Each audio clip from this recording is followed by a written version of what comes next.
어느 청년부 수련회에 고등학교 아이 한 아이가 참석을 합니다. 이 아이는 언니 오빠들의 사랑을 듬뿍 받으며 수련회에 참여를 했고, 감사하게도 그 수련회에서 하나님을 만나죠. 수련회가 끝난 다음에 이 아이는 매일같이 교회에 나오기 시작했습니다. 그래서 목사님과 함께 같이 밥을 먹으며 모든 예배에 참석하고 모든 사역에 동참하는 시간들을 갖죠. 한 일주일 정도 지났을까요? 목사님께서 너무 궁금하셨나봐요. 아이가 기특하게도 했는지 이렇게 여쭤보셨습니다. 아이야, 너는 왜 매일같이 교회에 나오니? 아이의 대답이 이렇습니다. 이 대답을 듣고 개인적으로 많은 눈물을 흘렸었는데요. 아이가 이렇게 대답합니다. 저는 하나님의 뜻대로 살고 싶은데 어떻게 살아야 하는지 몰라서요. 그렇습니다. 우리는 예수님을 왕으로 모시고 그분을 섬기면서 살아가는 것이 신앙생활이라고 믿습니다. 그렇지만 많은 순간 우리 그 아이의 고백처럼 그게 무엇인지 잘 모르고 따라갈 때가 많이 있는 것 같습니다. 그래서 많은 사람들이 이게 옳다라고 이야기하는 것들을 우리는 다 지키려고 노력하면서 그렇게 살죠. 근데 시간이 많이 지나면 비록 우리가 사랑으로 시작했지만 어느샌가 내 신앙에 스스로 자신이 없어지는 때를 만나기도 합니다. 우리가 그런 시간을 많았을 때 그 시간은 우리에게 좌절이나 낙심의 시간이 아니라 스스로에게 질문을 던져봐야 하는 시간이라고 생각합니다. 그 질문은 주님을 왕으로 모시는 삶은, 그분께 드려진 삶은 무엇일까입니다. 히브리서에는 굉장히 중요한 장면이 숨겨져 있습니다. 이 장면은 예수님께서 이 땅 가운데 내려오시기 이전에 아버지에게 말씀하시는 장면입니다. 말씀은 이렇습니다. 아버지는 제사와 예물을 원하지 않으셨습니다. 그리고 나를 위해 한 몸을 예비하셨습니다.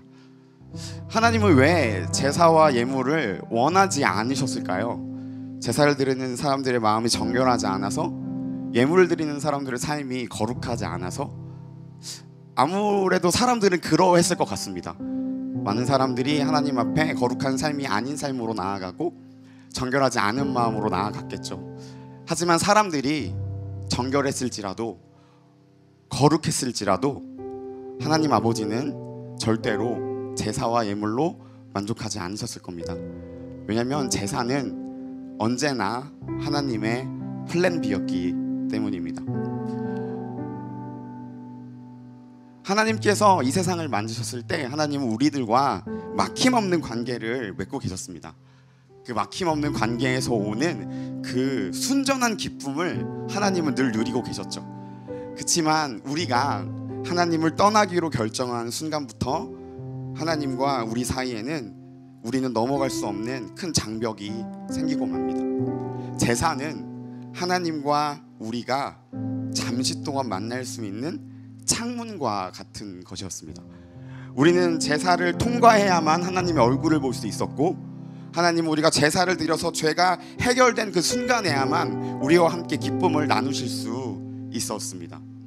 그 순간적인 기쁨, 우리가 다시 죄를 짓기까지 그 짧은 시간만 하나님은 우리와 함께 하실 수 있었습니다.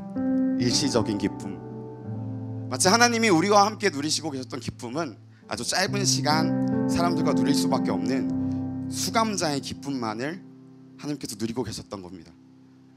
그 하나님의 상실감을 가장 옆에서 잘 보고 계셨던 우리 예수님이요, 이렇게 결정하십니다. 내가 저 장벽을 무너뜨려 버려야겠다. 그리고 이 땅 가운데 내려오시기 전에 아버지께 이렇게 말씀하십니다. 아버지는 제사와 예물로 단 한 번도 만족하신 적이 없으시죠. 하지만 저를 위해서 예비된 저 작은 몸으로 제가 들어가겠습니다. 예수님은 그렇게 하늘 영광 버리시고 이 땅으로 뛰어내리십니다. 그리고 십자가로 올라가시죠.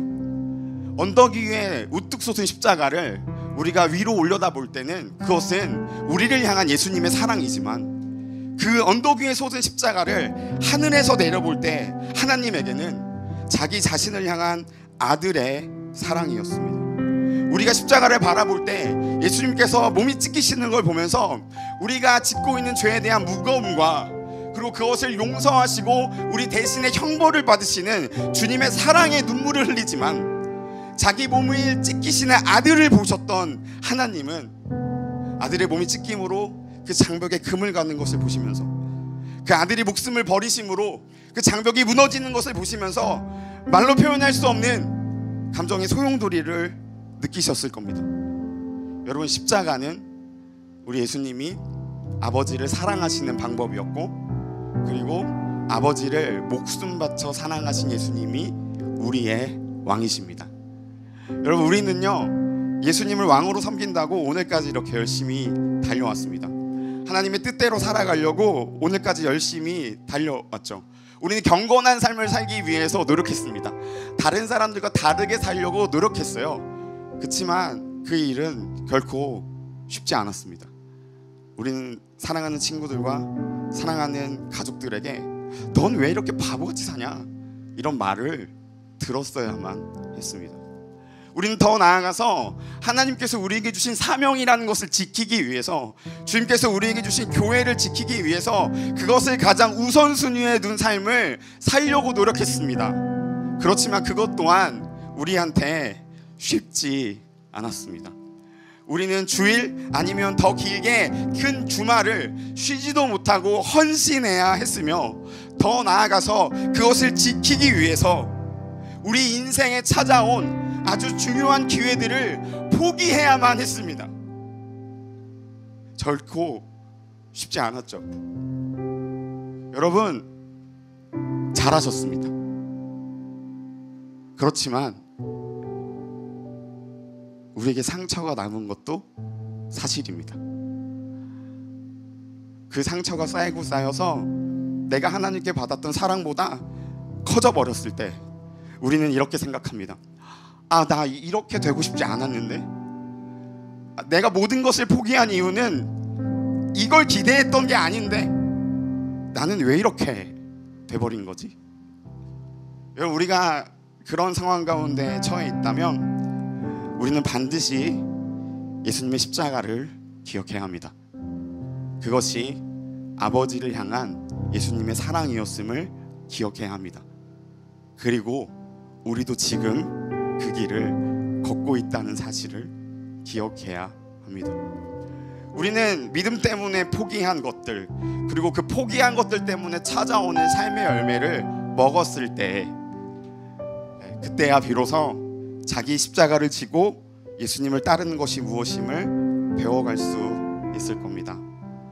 어쩌면 하나님께 드려진 삶이라는 것을 우리가 말하고 이해하기에는 우리의 삶이 너무나도 짧고 우리가 너무 무지한 줄도 모르겠습니다.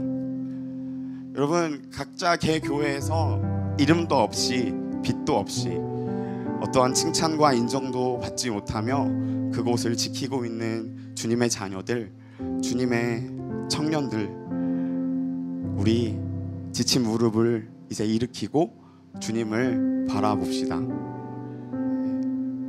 주님을 바라봅시다. 이제는 받은 사랑에 반응하여서 주님께 그냥 그렇게 따라가는 신앙생활이 아니라 이제 내가 사랑을 드리는 신앙생활로 우리 그 자리 가운데로 이제 옮겨갑시다. 그래서 우리 삶의 자리에서 그 길을 견디고 인내하면서 살아냅시다. 그래서 언젠가 우리 하나님 앞에, 하나님, 내 인내의 삶과 견디는 삶이 결국 아버지를 향한 사랑이었다고 이야기할 수 있는 날이 왔으면 좋겠습니다. 그 길을 먼저 가시고 또한 그 길을 갈 때 우리와 함께 하실 우리 예수님께 영광을 드립니다.